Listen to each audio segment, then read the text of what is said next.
Aloha and good morning, Unity in Greensboro. It's Faith Rivera, and I am sending you big love from here in Honolulu, Hawaii.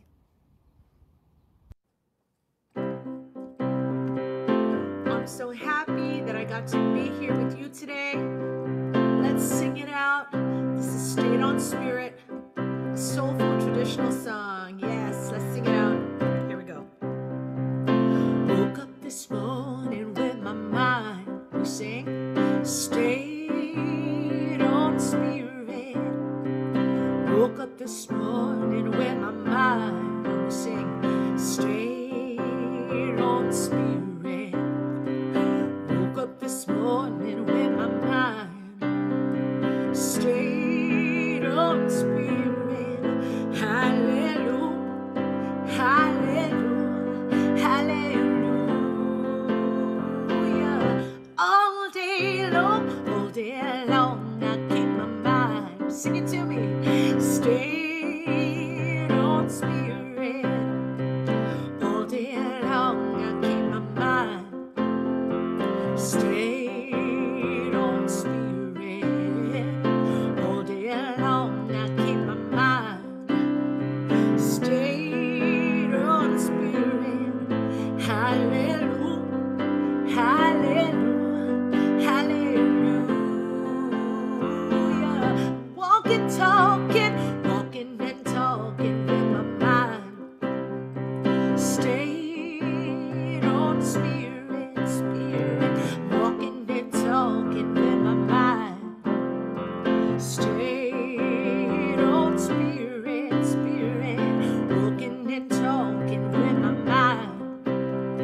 Stayed on Spirit. Hallelujah.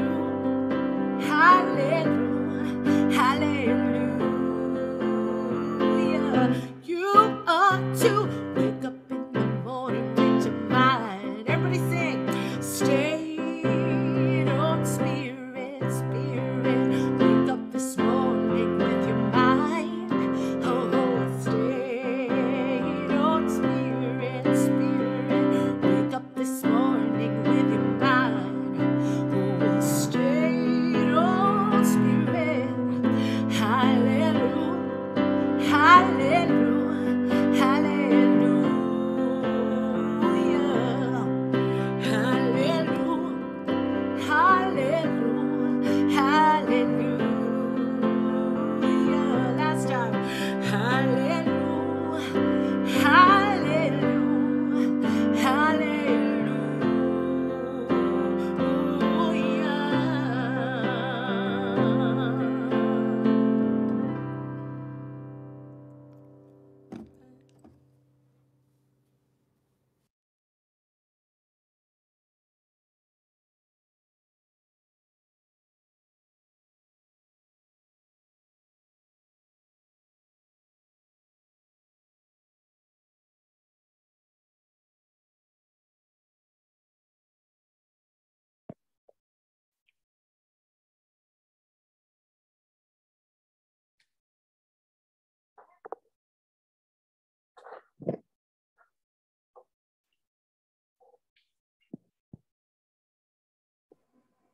You can start, Chandrika. Thank you. Oh, I'm so sorry. Good morning, Unity in Greensboro. We would like to welcome you, everybody all over the world joining us on Zoom. Let me get up this way. On Zoom, on Facebook, and on YouTube. We thank you for actually taking your time out to actually be with us on today and connect with us through spirit. So let us now pray. Let's start off by saying thank you, God. Thank you, God, for just opening up the doors on today's day and allowing us to see such a nice, beautiful, peaceful, happy day. Thank you, God, for peace, love, and happiness. Thank you, God, for allowing us to know that you were the one and the only one that can determine or dictate anything in our life right now and in our future. Thank you for controlling that virus, God. Thank you for allowing us to be grateful and thankful for the things that we had during the virus and allow us to be appreciated for the things that we still have on today's day. Thank you, God, for your love going through our veins and expression through our heart to others, God. Thank you for allowing us to be such kind, nice people, even though we have our own personal things going on, God. Thank you, God. Thank you, God. Thank you, God. Today will be great, and so it is.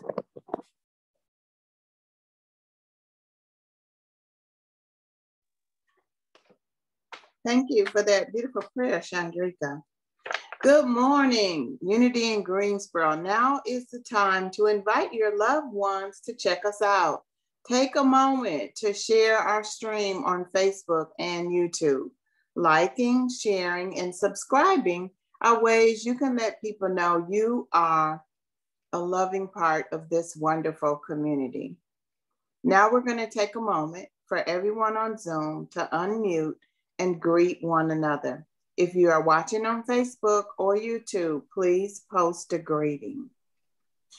Hi, guys. Hello, everybody. Hello, everybody. Good morning. morning. Good morning. Hey, Hey, Nana. Nana. Hey. Good morning. Hey, Wally. Hello. Hey, Kat. Hey, Chandrika. That was Hi, a beautiful prayer. Hi, Jeannine. Glad to be here. Hey. Hi, Miranda. Hey, ARP. Hey, Chid. Hi, Ashley. Hi, Miss Hi, Van. Hey, Pam. Hey, Hey, hey. Carl. Hey, Marion. Hey, Ashley. Hey, Chip. Is it Hey, there? Miranda. Trudy. Who's Hi, ARP? Miss Kim. Hey, Quiz. We don't know you, but we love you. Go ahead. Hi, Miss Hey, Barbara. Ron. Hi, Patricia. Hey, Kathy. Hi, Wally. Hey, Hi, Ashley. Hey. Hi, Suki. Hi, Miranda. Hi.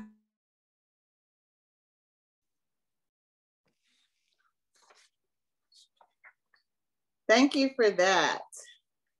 And now we are going to affirm our June affirmations. And if you will do those with me, they will be on the screen.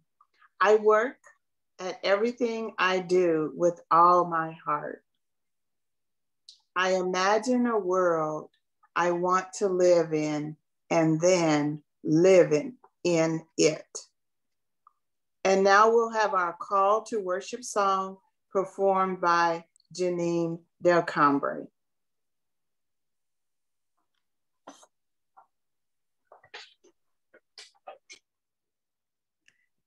We're doing Surely the Presence. You gonna put it up there? Got the lyrics? Here we are.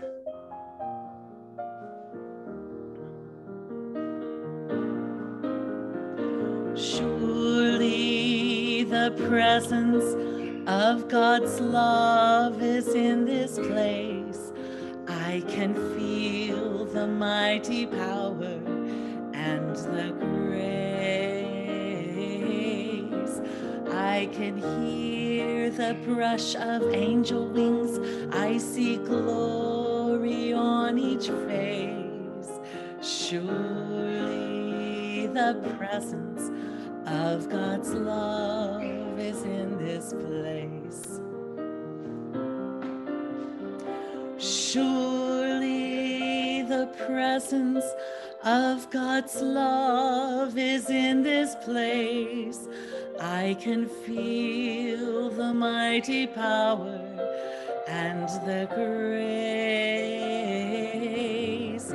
I can hear the brush of angel wings. I see glory on each face. Surely the presence of God's love is in this place.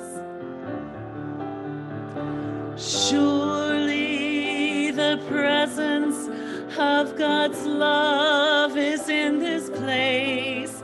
I can feel the mighty power and the grace. I can hear the brush of angel wings. I see glory on each face. Surely the presence of God's love is in this place.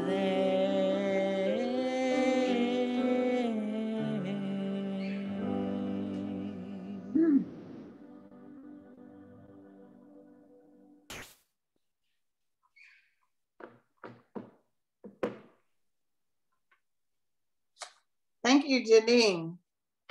And now if you will join me in affirming our vision, mission, and core values.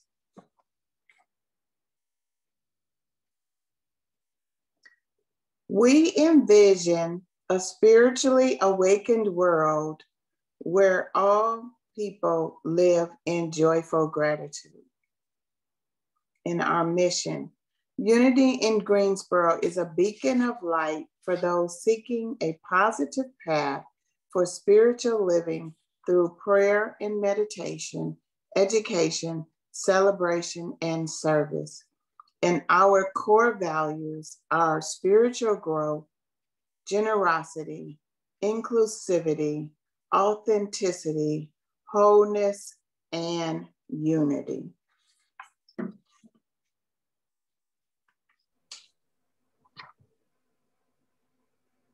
And I'm going to hop in. Good morning, everybody. So in June, we are celebrating Pride at UIG.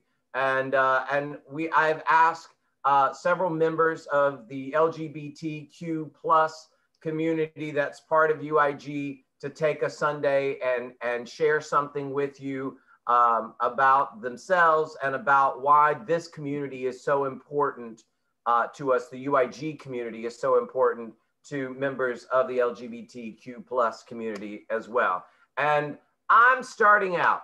I'm a G in that list of all those letters, right? So I just want to say why it's important, and for allies who know this, right? But it's always good to hear personal stories on it.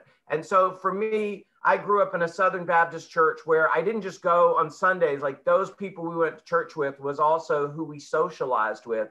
And many of the kids from those families are still my friends today, right? And but there was always a time, even if it wasn't said very specifically, once I started really learning who I was, that there was something maybe wrong, right? And so as I grew into adulthood, I then kind of shifted from just not going to church at all. And I remember one time when my dad had some health challenges and my mom helped him with a lot of stuff, and they could call their extra support was the folks at the church who they'd known at this point for years. And my dad said, because I was living in New York at the time, he said, you need to get a wife and you need to get you a church, and because those things will help you, because they were helping him.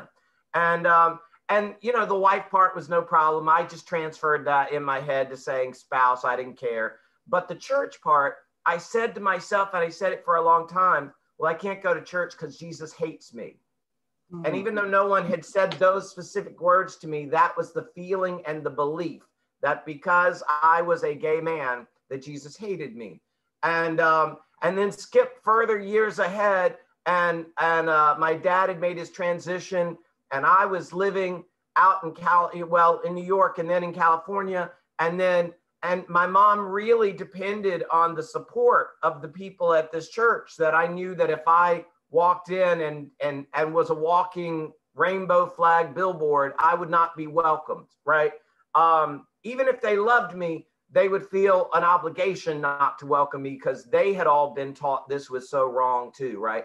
So when in Los Angeles, I decided it was time to have a good, deep conversation with my mom, but I wanted to do it from her perspective. So I started visiting some churches to really get some of the Bible language. And I really slipped up. I didn't know when I decided I was going to go visit Della Reese's church, and that's what I called it at the time, that I was going into a Unity church. I just thought I was going to go see a TV star that I really loved who was on that angel show, that Touched by an Angel show. And I slipped in there, and then the first Sunday, she said one of my favorite sayings that I had read in a Louise Hay book, which was, "Your opinion of me is none of my business." That was a life-changing line for me, right? And so in that, what I got from Unity and why I'm so grateful to have a Unity community in Greensboro is that the Bible that I thought hated me, because people give me quotes from it to tell me why I'm an abomination and stuff. And I didn't know also by then that the word homosexuality was added to the Bible in the 1940s by some white men, by the way. But the Bible and Unity gave me metaphysics. and turned this book that had been used as a tool as a weapon against me into a tool that became one of the greatest helps of my life. And so that was such great support to me in Los Angeles. And when I was coming back to North Carolina to help my mom, it was so important to me. I prayed that I would be able to find some community. And so I'm so grateful to have the metaphysics that we teach, to have these people that all join together in like-mindedness in what we learn and believe and love at Unity. And so I take great pride in being a member of the Unity in Greensboro family. And I thank you all for welcoming me. And if I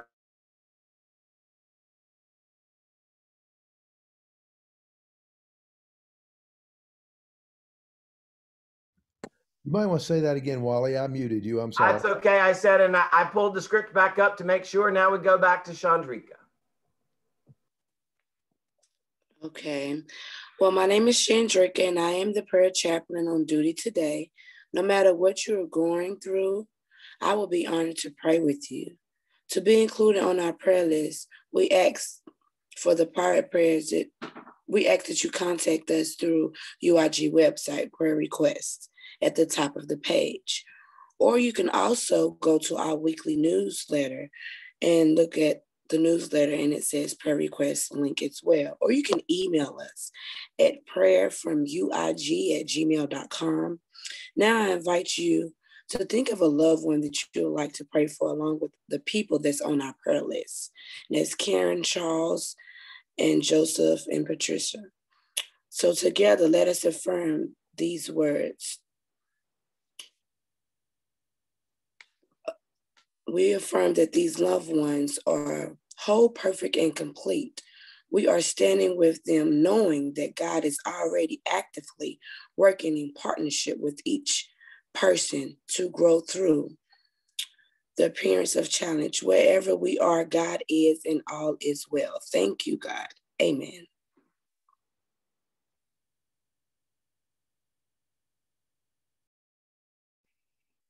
Thank you, Chandrika.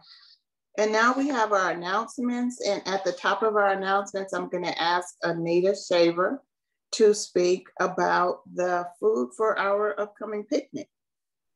Okay. Hey, everybody. We're looking forward to the picnic. It's always lots of fun. And if you haven't been to High Point City Lake Park, it is beautiful. And you can do rides and stuff like that after we eat. But meanwhile, we're going to do hamburgers and hot dogs. And so the church is getting the hamburgers and the hot dogs and the buns and all that. And then we need people to bring the stuff for that. So, you know, anything you want to bring, I'm open to. If it goes on a hamburger or a hot dog, you're welcome to bring it. But I need you to let me know so we don't have 27 bottles of ketchup or whatever. And we don't have many plug-ins. So that's a big deal that day. The date is, I think it's June 27th. Am I right? That's June correct. 27th. Okay, June 27th. Someone just asked the date. So it's June 27th. And what we do is we have the service in the park before we, you know, chow down. So anyway, you're welcome to send whatever you're going to bring to me. My number is ready to write, 336-362-8033. And you can text me or you can call me or whatever, and I'll text you back and say, yeah, you get to bring ketchup or whatever. But we'll need cut up onions or cut up tomatoes or anything you want to bring. It doesn't have to be a lot of something. If everybody brings a little bit, it'll take the weight off of everybody. Oh, someone's already offering to bring coleslaw. Yay. Thanks, y'all. And Anita, we want side dishes as well as stuff to actually go on the hamburgers. Yeah, that'd be great. Be good if you could bring it in one of those kind of things that has a bot. I've got one of these casserole dish things that you put ice in and lay your dish on it. That would be good. And I am going to add to it, Brenda. I didn't tell you I was going to jump into. I am going to add to you as well that one of the things that we're going to do in making the decision of whether we could do food the way that the Unity had always done it is we are going to invite people to bring side dishes if you want. just to add a level of comfort for people who will still have some uncomfort, we're asking for a group of volunteers who will wear gloves and wear masks and serve the food as opposed to everyone serving themselves. And same thing, I don't know who's going to grill yet. I do know who is not going to grill. But you know, we're going to ask whoever's grilling the food to wear gloves and masks just during that part. And then, of course, everyone will have their mask off because it's difficult to get the food in your mouth and wear the mask at the same time. But we did want to let you know that we are adding that step this year, that we're going to have a group of volunteers to serve as opposed to everyone serving themselves. All right, back to you, Brenda. Thank you, Wally. Thank you, Anita, also. I hate I'm gonna miss the picnic, but we're going to Chicago that Thursday or Friday, so I'm gonna miss it. Woo, anyway. All right, so this coming Wednesday, June 9th, we are having a dream check-in at 7 p.m. And on Wednesday, June 23rd and 30th, we don't have anything scheduled yet. So if you have a discussion or a class that you would like to lead or participate in on either of those Wednesdays, please contact uigactivities@gmail.com. On that Saturday before our picnic, we're having a family tie-dye. That will be June 26th from 12 to 2 p.m. And you can join us in the UIG parking lot for some tie-dye fun. And I do believe Miranda is going to lead that.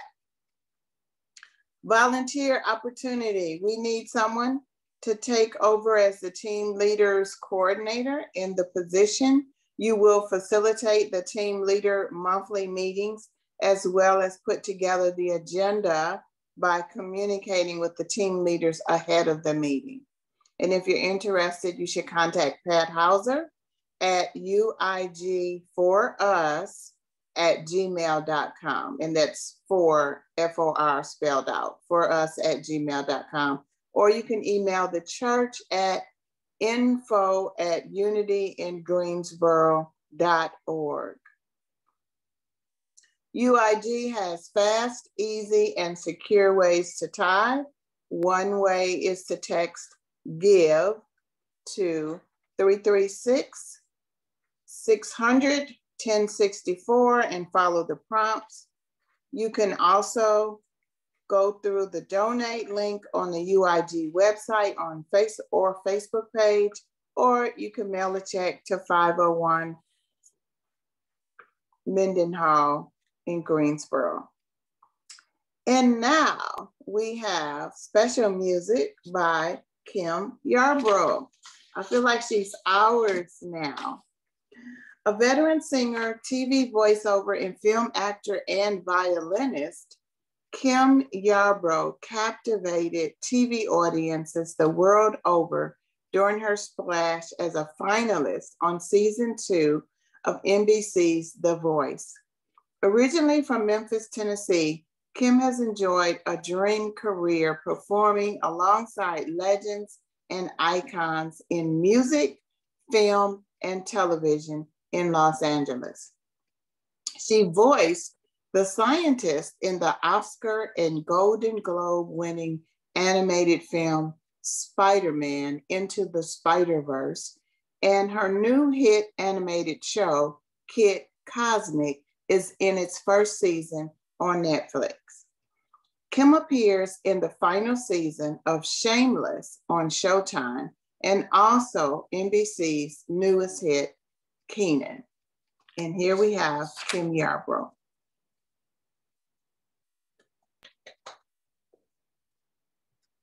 Good morning, everybody. I want to bring the presence of the Lord into the room.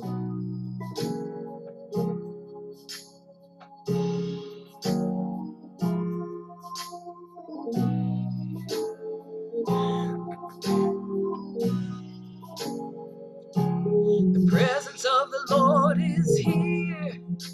The presence of the Lord is here. I feel it in the atmosphere. The presence of the Lord Lord is here.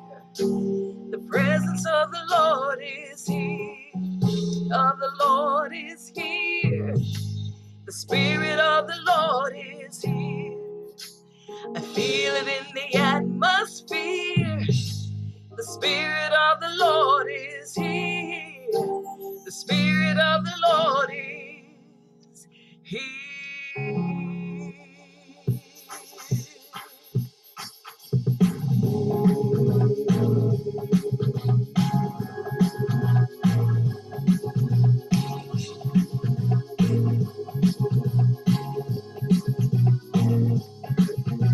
The presence of the Lord is here.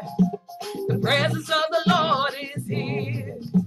I feel it in the atmosphere. The presence of the Lord is here.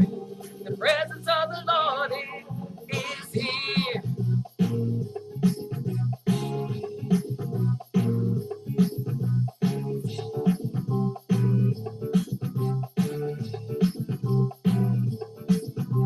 The Spirit of the Lord is here. The Spirit of the Lord is here. I feel it in the atmosphere. The Spirit of the Lord is here. The Spirit of the Lord is here.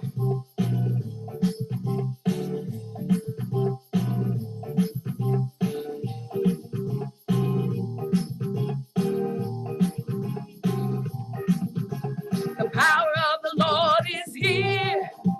The power of the Lord is here. I feel it in the atmosphere.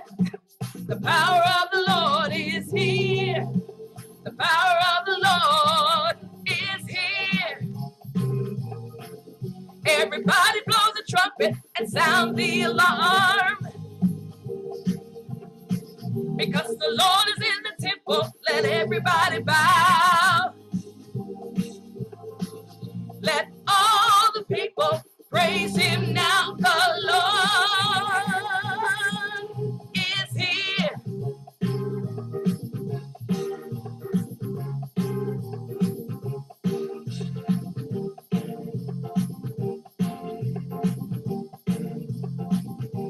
A blessing from the Lord is here.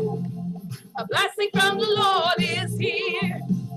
I feel it in the atmosphere. A blessing from the Lord is here. A blessing from the Lord is here. Everybody blow the trumpet and sound the alarm. Because the Lord is in the temple, let everybody bow. Let all the people praise him now. The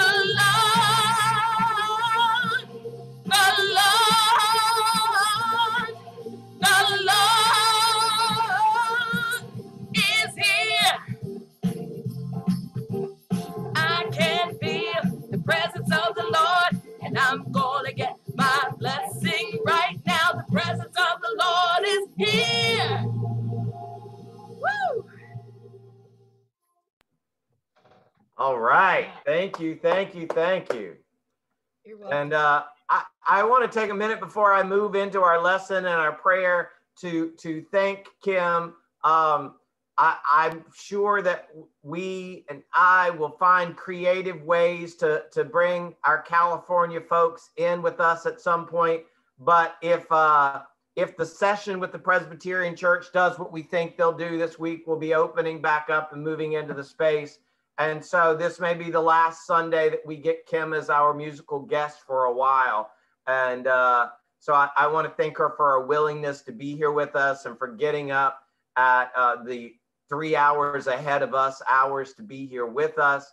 And for when a last minute changes have had to be made, that she's somebody that I know can just jump in last minute and sing, because she wasn't scheduled to be with us until next week.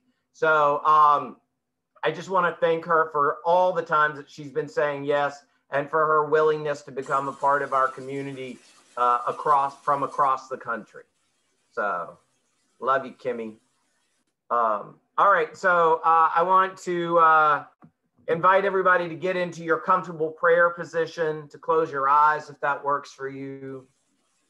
Focus in on your breathing, to really take a moment to be willing to release into this moment, to let go of everything you thought about before now so that we can just get to that God place.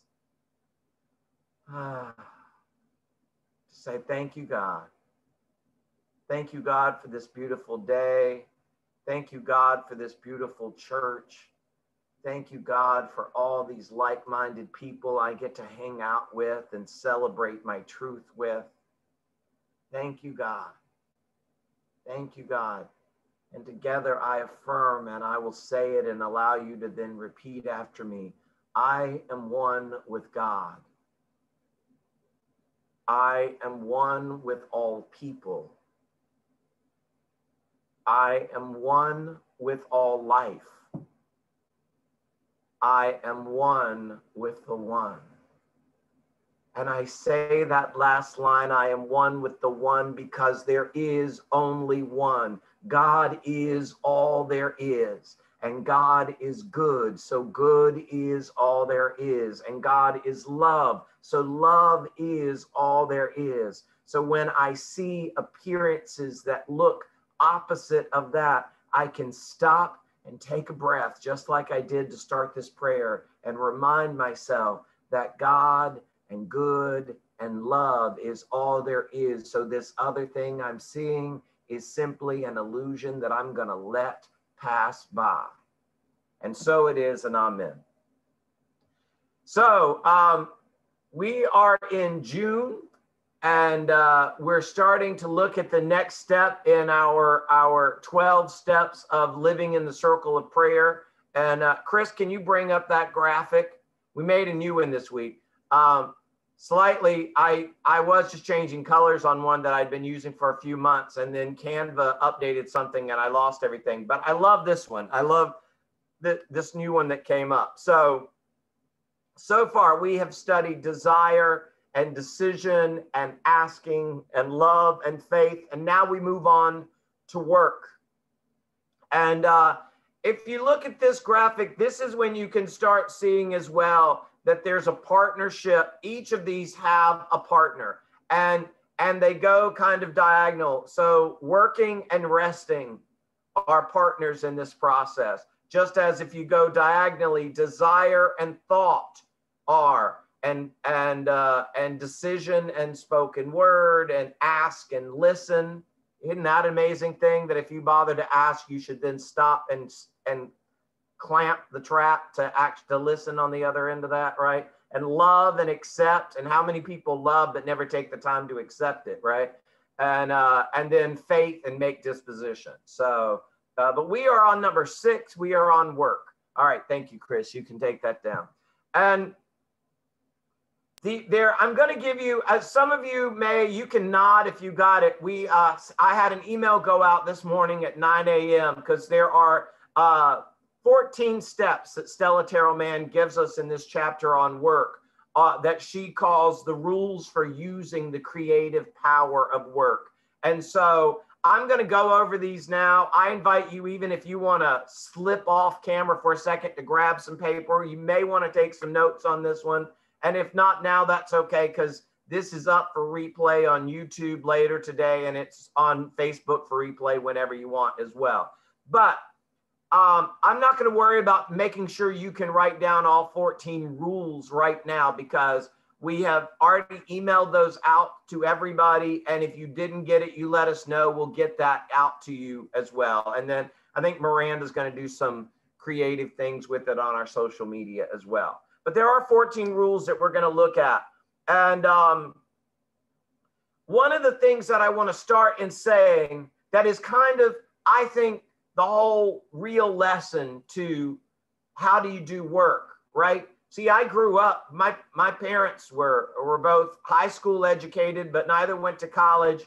And they came from hardworking people, right? So that word hard got attached to work, right? And they owned a dry cleaners that they opened at 6 o'clock in the morning and ran till 6 p.m. And it was many times somebody called, especially on a Sunday morning when we wouldn't open at all, to say, I forgot to pick up my suit for church. And so it was all right. They were always attached to the work. But in those ways, in those early days, what I learned about that was the labor attached to work, and that word hard in front of it, that you weren't doing it right if you didn't stick that word hard in front of it. And so the first thing I'm inviting you to do is release the hard. Allow the work to flow, right? Don't try and get in the way and say, oh, well, yeah, it's working, but I don't feel a sweat, so I can't be doing it right?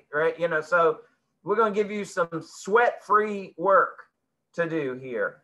And realizing that when we're talking about work in this way, also knowing that the lessons that we teach metaphysically are always about doing the consciousness work, about getting your thoughts aligned in a way so that you're within spirit and you're allowing the partnership that you always have available to you, the partnership of you and God, because God is always working in you. We all know the lesson that in the Bible that where we learn that God's name is I am, when God said, I am that I am. And we all know that we can all say, I am too. That's your name too. But I am isn't like John. It's not like there's a John Smith and a John Moore and a John Hicks, and those are all individuals. Your I am and the God I am is the same. I am is your God name. When you say I am, you are unleashing the God within you out into your creative experience. That's why it's so important that you be mindful of what words you stick or attach to saying I am. You see, you're the decision maker, you're the creator, the co-creator at least of your life. So if somebody says, how are you feeling today? And you say, I am sick. Okay, then you get to, or people who don't feel well and are feeling in ways that might be described as sick, but do you want to feel sick or do you want to feel better? They use that as the affirmation time because the I am is a powerful creator in our lives. And so you say, I am getting better and better by every moment. If that's like, you can say, I am absolutely an amazing, feeling position today. But if you're like, no, I can't say that because I'll be lying, you can at least say, I'm getting better every minute I go along. All right. Better and better all the time. So to say work is to simply say yes. It's to acknowledge your willingness to move forward with whatever it is you will be working on. Now, in this process, ideally, you've looked at your desires and you've made a decision about it, right? And you've asked some questions about it and you've loved on it and you've decided that you have faith in yours and God's ability to bring this forward. And all of that is adding into the work part, which is the saying yes. So I'm going to go over the 14 steps and we're kind of just going to, hit on each of them a little bit here and there. Number 1 says the way to put your dream to work is to put yourself to work in line with your dream. That means to make sure your thoughts, your work is, if you have a thought that pops up that does not align with your dream coming true, that you're willing to say, nope, stop, that thought's not lined up with what I'm doing. Let me take a moment to change my mind about that, or let me take a moment to get the thought that is aligned. And for it to be aligned, again, you can't lie to yourself. You may know that you need to say, I'm absolutely lined up. This can happen any minute now. And if you're just not feeling that, you can't trick yourself because you're working with God, right? So, you go into that place of finding what you can say, and it may be slightly attached. You may start in, I know that God can create all things because God did create all things. and I'm one with God. So whatever I'm working on, I can't see the vision of it maybe this second, but I know God can. And then finally you get to that place to say, well, I am one with God. So I know that I am able to see this through, right? And you get there. That's first step of making sure that you put yourself to work in line with. Number 2 says, God helps those who help themselves. That felt like traditional language to me. I'm like, I got to look into that one a little bit, right? She tells the story about a man who ends up being the one who discovers insulin, right? And he was working on this thing that seemed like an insolvable problem that most people in the world at that time had just accepted that's an incurable thing. And in a dream, he woke up from a dream with 3 steps that didn't make sense. I don't remember them exactly. You'll have to read the book on that part, or we're going to do a book study, I think, very soon on this. But it was about tying off a duck of something and a dog and then getting the excrement, and that ended up being insulin, right? And so when he woke up from the dream, he didn't even know what it all meant, but he wrote it down because he was saying yes. He knew that he was working in a partnership that was coming through his mind, right?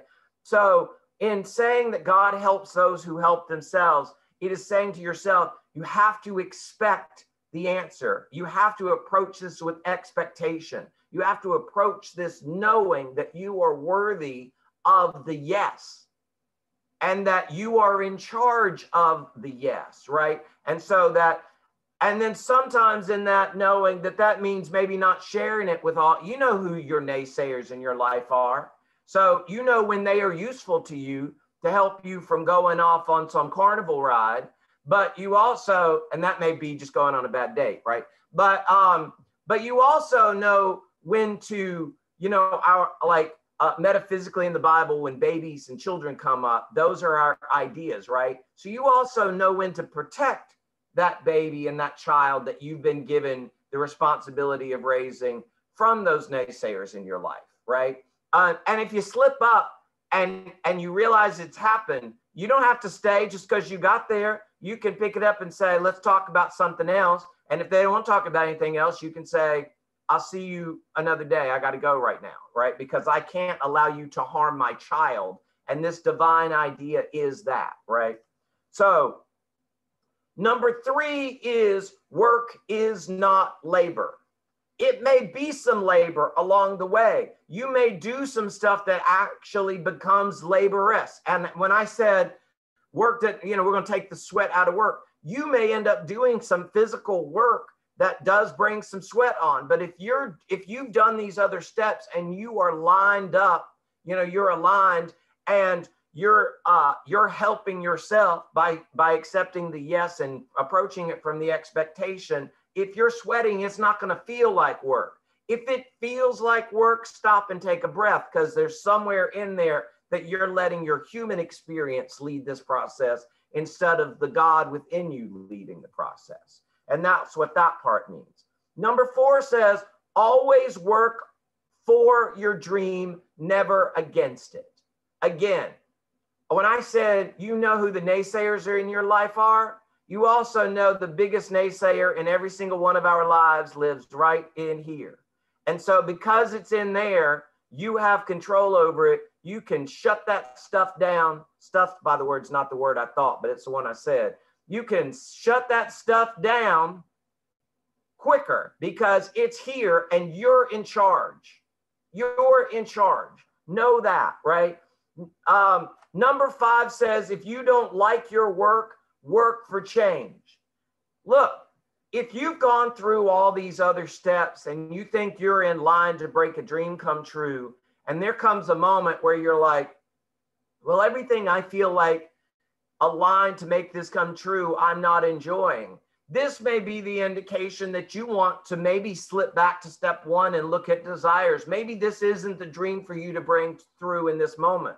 I shared with some friends the other day, it was funny, some friends that I knew from high school and in college who didn't know this story. I grew up knowing that I wanted to go live in New York City. Said it when I was 10 years old in 5th grade. I'm going to move to New York City and work at CBS. And I did that. But before I did that, I moved to New York meaning full apartment, like moving truck, loaded in an entire apartment, stayed 3 days and said, it's not the right time. And God bless my mother, she flew from here up to New York, and we loaded that track back up and we drove it back home. And I ended up moving back to New York like 2 years later or whatever. But I don't recommend that. I was an expensive child. But, you know, but the important thing is when we're working here first is just because you showed up at the party doesn't mean you have to stay. So just because you've already done these other 5 steps towards your dream, like take a moment if you're dedicated to the dream and see if maybe you're just having a hiccup moment that you can push through, but don't force yourself through it. If you're not enjoying the work, there's a message in that and listen to it. That's that step. Number 6 says a work of love always ties in with the dream in your life. So are you loving what you're doing? Or, and that doesn't mean you got to have fun every step of the way. It means, right, because those of you who are parents know that you love your child enough, you'll go through some stuff. Again, stuff's not the word I was thinking of, but because it's worth having that moment, right? Because of the love you have for this child, right? And this dream is your idea, that also is your child. So sometimes it's going to be that, but here's that moment to check in to say, is love involved in what I'm working on? Is love involved in what I'm working on? See, just because you had the step of love and step forward doesn't mean you did it, you checked it off and you moved on. That love is going to be involved the whole way through in everything.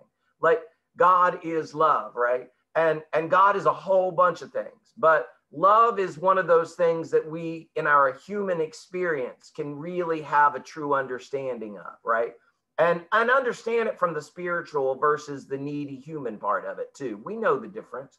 So number 7 says, do your best and cheerfully leave to God the rest. You're in a partnership with God in everything that you're doing, especially as you're working on your dreams and making them come true. Number 8 says, we must do a share of the work or feel guilty. Now that word guilty came up. I'm like, oh, that sounds like I don't understand that word. I'm new thought. I don't have no guilt, right? So I was like, got to look into that one. What we're looking at is when the woulda, coulda, shouldas come up, right? You know, we teach you can let go of guilt, right? But understand, don't accept the guilt, but take a moment to ask what's going on, right? Ask God, say, what's happening here? Don't act on the negative, but accept the message that's coming from the negative experience, right? Like knowing that the stove is hot does not require you to place your hand all the way on it, right? But the feeling of the heat between the stove and your hand becomes very important because it sends you a message that allows you to go in a different direction. If you have a moment of guilt that comes up, or if you have a moment of woulda, coulda, shoulda that comes up, you can shut that down, but take a moment to find out what the message is in it for you. And don't dig into the negative because then you're just gonna get more of it, right? But ask the question, find out what you need to know in this moment. That is the invitation in that rule. Number 9 says, no one knows how far a dream can go. And that just simply means that our human experience invites us to see the limitations of the world all the time. And that's fine. Within our human bodies, there may be some of those that we need to pay attention to, right? Our car has the limit of needing to stop at the red light so that the other people who have the green light can go, right? That's an important one. But within your dream, don't allow your human mind to limit what you think God can do. And take that moment when you see the limitation, ask yourself that question. Say, so you think God is limited by this thought that you're having right now of well, I don't know how to do that. Well, I'm not qualified to do that. Well, I'm right.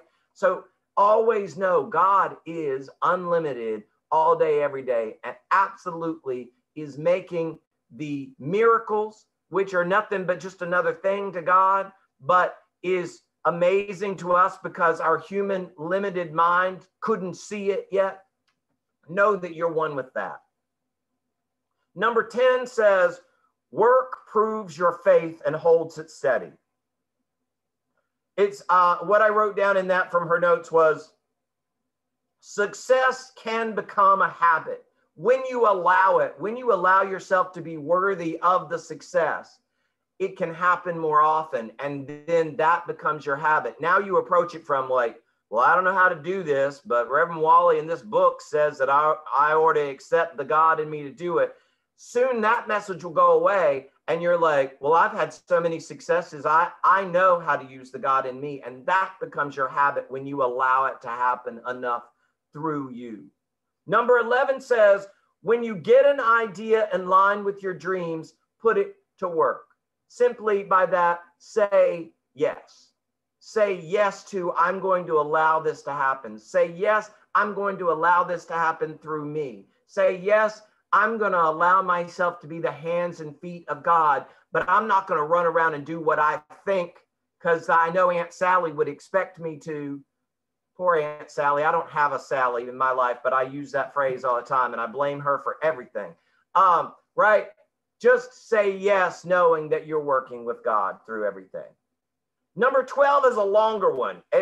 In fact, there's not a paragraph after it. The entire paragraph is the rule. Number 12 says, thinking about your dream is the beginning of putting it to work, but there must be action also. If you do too much thinking and talking about it and too little work on it, check your heart for fear. Are you so afraid of the pain of failure that you avoid getting started? Is it your dream or one someone else told you you ought to have? There goes Aunt Sally working again. This is what I added to that. Do you need to revisit step one? If fear comes up in it, are you willing to say, let me see if I need to go back to look at my desires again, or let me take a moment of meditation so that I can release any negative experience from this moment. And when I do that, when I release the negative feelings, the thoughts I will get my messages more clearly once I get quiet and go into meditation so that I can just listen. Can I release the fear from this? Or is this fear saying, it turns out I don't want this one all that much anyway. Like, turns out that I didn't even realize when I went through the first 5 steps that I was working on some old file in my head that somebody said when I was 3 months old, and I didn't even know I was thinking yet that this is something I ought to want. And now I'm on step 6 and I realize I don't want this enough to actually work for it, right? So then you let it go and you move on. Number 13 says, work for love as well as for money, and you can't lose in the long run. I think this is an important point. I know myself in the work that we do, that manifestations and prosperity is something we talk about, but the world starts talking negatively about those feel-good religions, right? There's nothing wrong with wanting and dreaming for material goods, be it whatever they are in your life, the money, the houses, the whatever. You can work towards those things. It's okay. They're just things, as long as you understand that it's the love of money that became the problem, not the money itself. If you're loving from your spiritual place, it's okay to say, also, in this world that I'm doing, there's an awful lot of things when I have some more money, it makes it easier. So I do want some money. Give yourself that permission, whatever your material thing is. It doesn't have to be money, right? Number 14, and we're going to close out on this. Be sure your dream and your work are under love. That came up in another place, but let love guide you in your actions, your words, and most importantly, your thoughts and your feelings.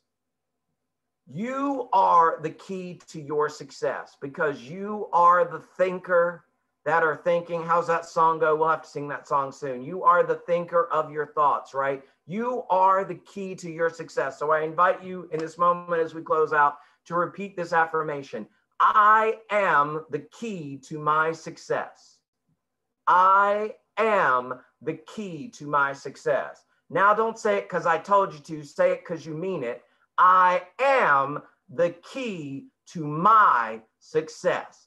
I love you. I bless you. I behold the Christ in you. And thank you for being here today.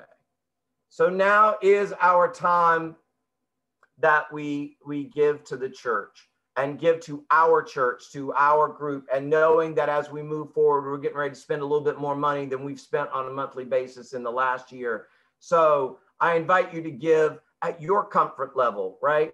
And to think of other ways that you can help us raise more passive income coming forward all the time in the church, just so that we can move forward and grow as we go through. So if you have those gifts with you, I invite you to place them in your hands so that you can pray over them. And or if those are the thoughts that you have of what you know that you're giving from in that place, I invite you to place your hands on your heart. And let us all say this prayer together. Divine love, through me, blesses and multiplies all that I have, all that I give, and all that I receive. And I am grateful. And now I am so very grateful to invite my sister, Kim Yarbrough, back to sing another song for us.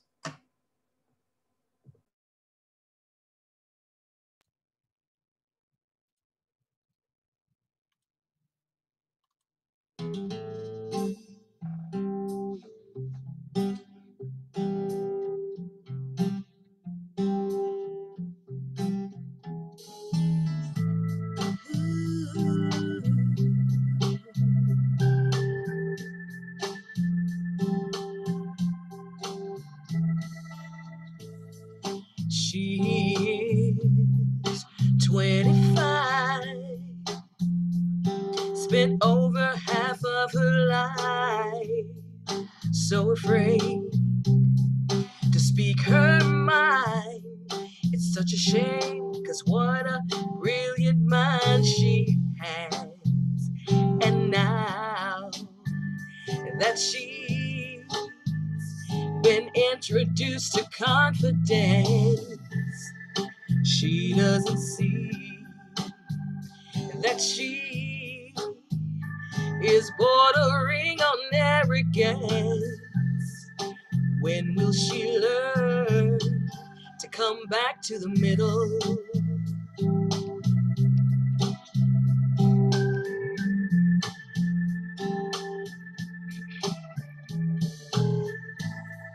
He's a young man, grew up without his father, and now it falls into his hands to protect his mother. 'Cause if he doesn't, well then who will? His older brother. He lives in fear of everything, especially trying to fill his father's shoes, respectively. They go to extremes of masculine and feminine, chasing dreams, but they keep on falling, 'cause they don't know no balance. When will they learn to come back to the middle? You got to take the good with the bad, and you might hit the wall. Sometimes you fly, sometimes you will fall. There ain't no way to avoid the pain, but it's getting burned. That's how you will learn to come back to the middle.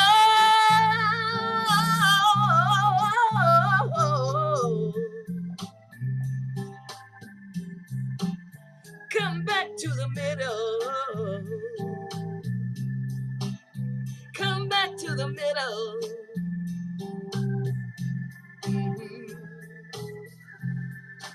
Needing to protect yourself, now that is just a part of life. you let your fears keep you from flying, you will never reach your height. To get to the top, you must come back to the middle.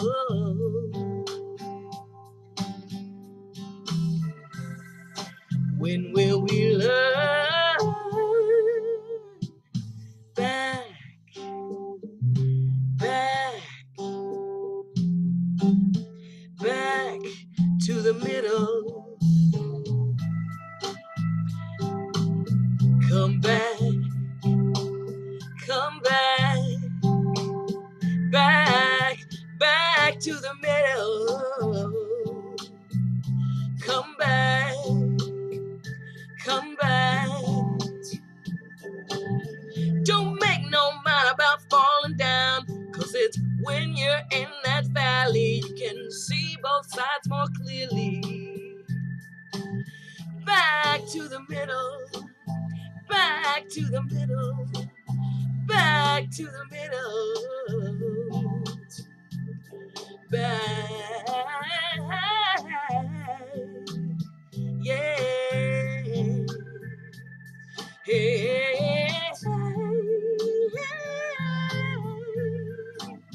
Come back to the middle, come back to the middle,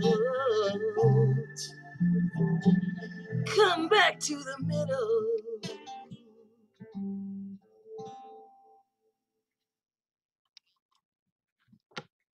Thank you.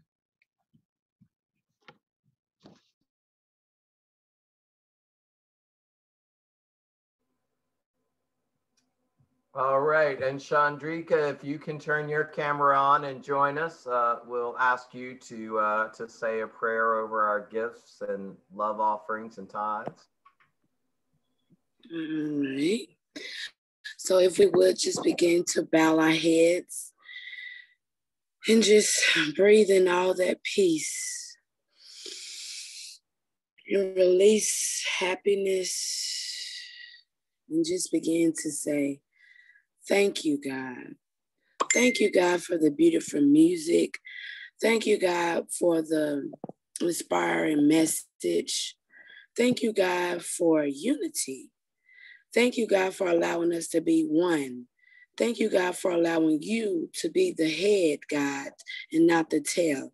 Thank you for leading us in such a great, awesome, positive week.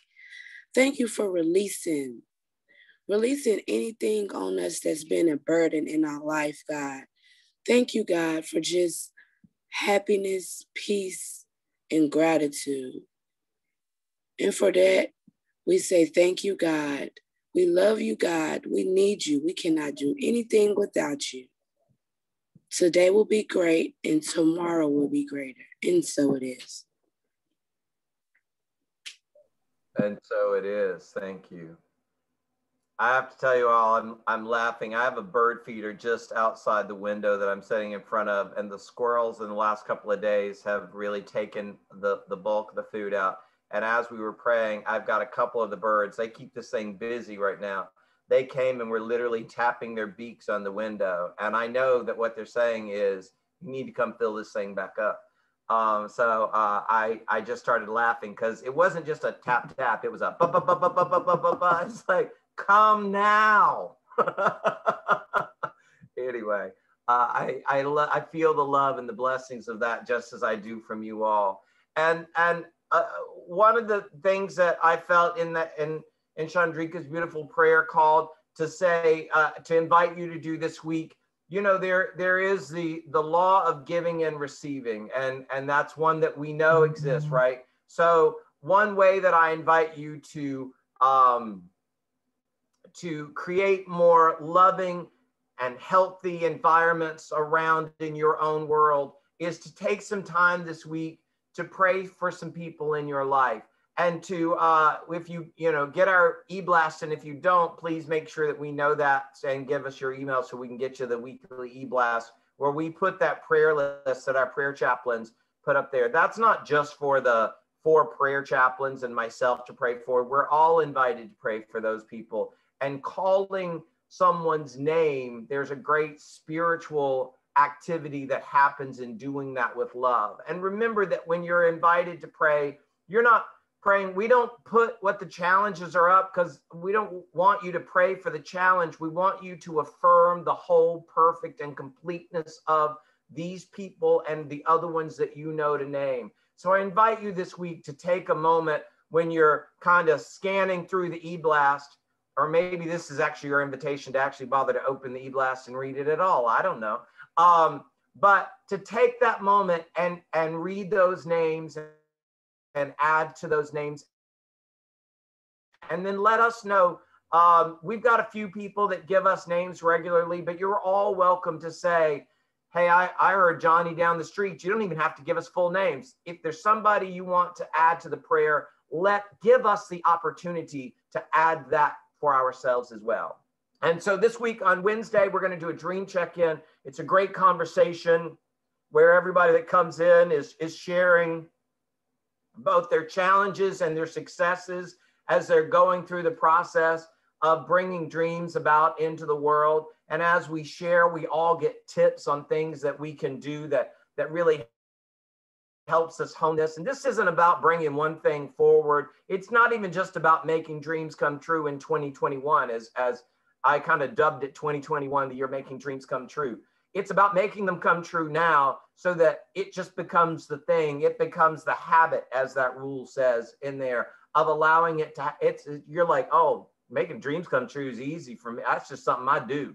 I just do it, right? Because it became a habit. So if you will, take time to check in with us on the 617 number on Wednesday evening for that.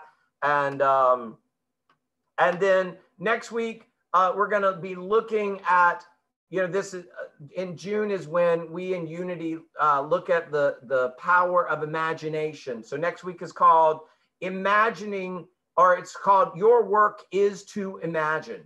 That's your work is to imagine. And we're going to look at that. And then Elaine Penn should be with us next week to give us some of her beautiful music as well. So I hope you'll join us for that. So thank you all for being here. Let's take a moment to say the prayer for protection together. And then after that, I invite you, if you'd like to stay on for further conversation, Linda Dunn or Charlotte will be leading that. I know Linda's going to take off on a road trip. Oh, you can keep that up, Chris. I'm sorry I kept talking. But you can stay for the conversation if you'd like, and we'll unmute. But right now, let's say the prayer for protection. The light of God surrounds us. The love of God enfolds us. The power of God protects us. The presence of God watches over us. Wherever we are, God is, and all is well.